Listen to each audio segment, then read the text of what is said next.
Thank you. Hello, Ignite Seattle, and I am Amy, and baby, I was born that way. So I don't know how many of you have ever had the thought cross your mind that maybe I'm a little bit crazy. I've had that thought a few times, and this is sometimes what 30 minutes of my life can feel like. It can be a little bit intense.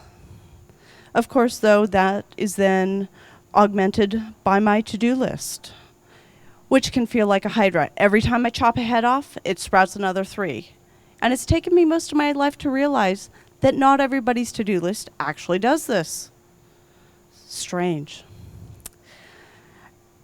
But then that comes out of my schedule looking like this. And unfortunately, I need something like this to feel normal because I need to be engaged in everything right now, all the time, until I hit a wall and just kind of lose it.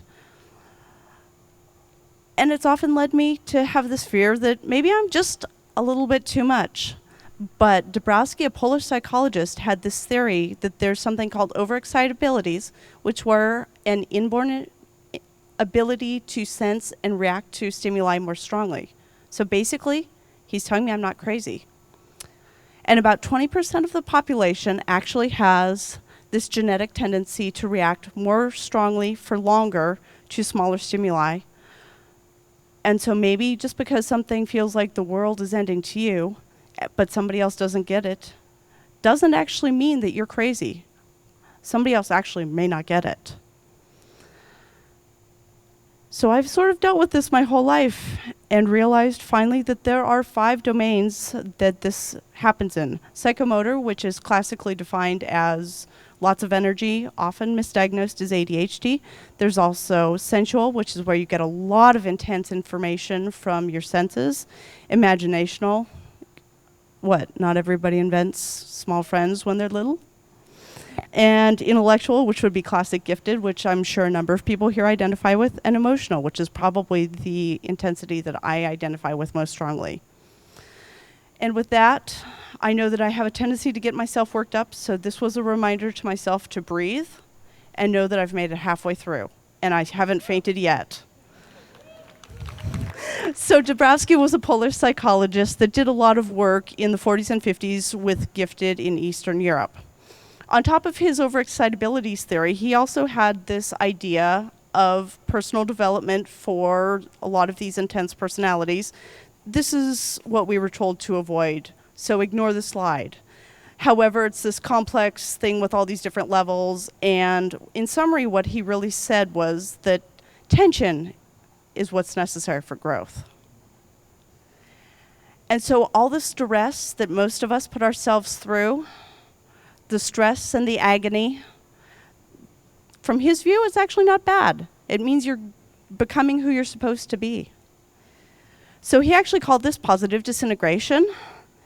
And what would be really cool is if it was something recognizable by the world, where you emerge as this beautiful butterfly once you've gone through your trials and tribulations.